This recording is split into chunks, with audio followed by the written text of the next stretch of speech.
ਵਾਹਿਗੁਰੂ ਜੀ ਕਾ ਖਾਲਸਾ ਵਾਹਿਗੁਰੂ ਜੀ ਕੀ ਫਤਿਹ. Welcome to another segment of Code Gurbani's a-sabad-a-day.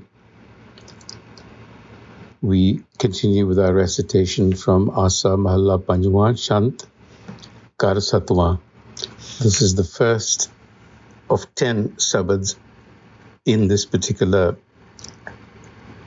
kar, so to speak, the rhythm. Chant Kar Satwa. And it has a slok accompanied by the standard 4 chants. We did the first chant yesterday along with the slok, which read Subh Chintan Gobind Raman Nirmal Sadhu Sang Nanak Naam Na Visron Ik Kadi Kar Kirpa Bhagavan. In other words, Subh Chintan Gobind Raman. The time, the thought is right, appropriate for Gobind Raman. Raman is to actually enjoy the pleasure of union. So the Guru is telling us that human life, human birth, is the right time, perhaps the only time that such a union is possible. So, Subh Chintan Gobind Raman. Miliye Sadhu Sang. So for that, one has to associate with the sadhu. The sadhu, a perfected individual, meaning unerring, one who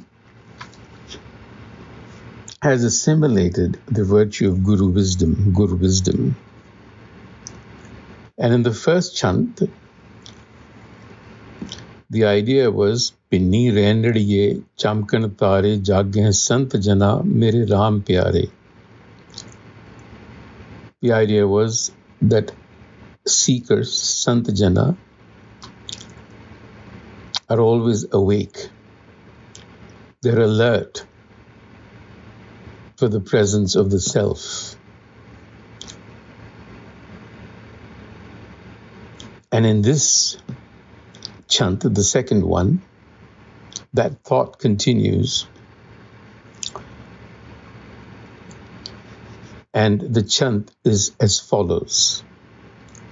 Meri Sejariai Adanbar Bania Mane Anand Bhaya Prab Avat Sunya Prab Mile Swami Sukh Hai Gami Chav Mangal Ras Pare Ang Sang Lage Dukh Bhage Pran Mantan Sab Hare Binwant Nanak Mile Sridhar Sagal Anand Ras Baniya. So here, Meri Sejariai Adanbar Bania, my nuptial bed is ready, adorned for the spouse. Man Anand Bhaya, my mind is filled with joy. Prab Avat Sunya, the sound of the Prab self, the husband, approaching. You have to remember and keep in mind that the Guru here, that the Gur is speaking in a feminine voice as a bride. The mind is a bride, awaiting the arrival of the self, which is the spouse. So when it hears the footsteps, so to speak, approaching the nuptial bed, it's filled with joy, with anticipation. Prabh Mile Swami, meeting my master, Sukha Gami. Gami is something that runs through. That means happiness surged within me. Chao, Mangal Rasa Bhare. Chao, inspired, inspiration. And Chao also means longing. So this longing turned into an auspicious ecstasy, longing for Mangal Ras Bhare. And then the Guru describes, Ang Sang Lage Dukha Page.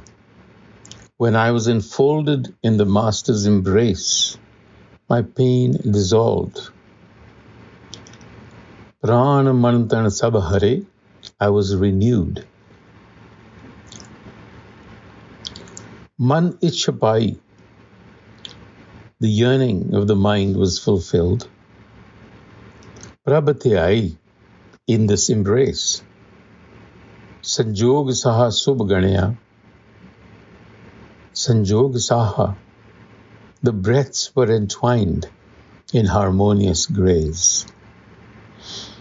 Binwant Nanak Mile Sridhar, in the embrace of the self, the Sridhar, Sagal Anand Ras Bania, all bliss and joy unfurled. So the nuptial bed here, Meri Sejariai, is a metaphor for the body and the mind, the body-mind complex. And the fact that it is adorned signifies virtue.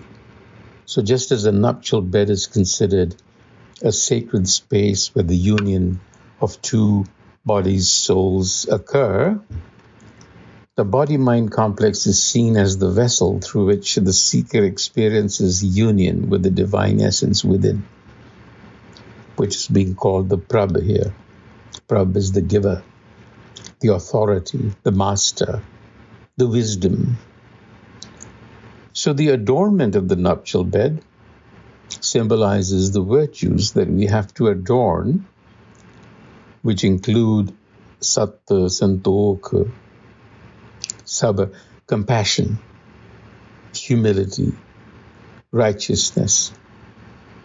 So as to be attractive, just like a nuptial bed is attractive and inviting, so virtues are believed to be conducive to attracting the divine presence.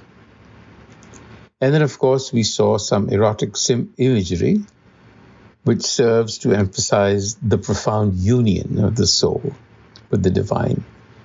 And it's really highlighting the transformative power of love and devotion, where the seeker experiences a sense of total oneness, blissful communion, where the self, the ego self, simply dissolves.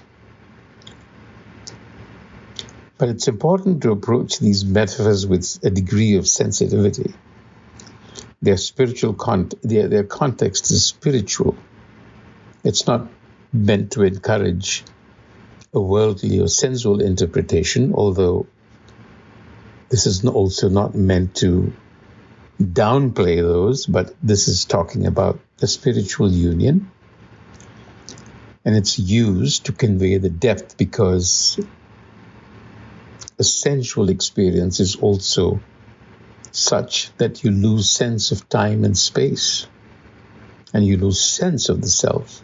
Likewise, when this union occurs, you lose sense of your ego consciousness. It becomes universal consciousness.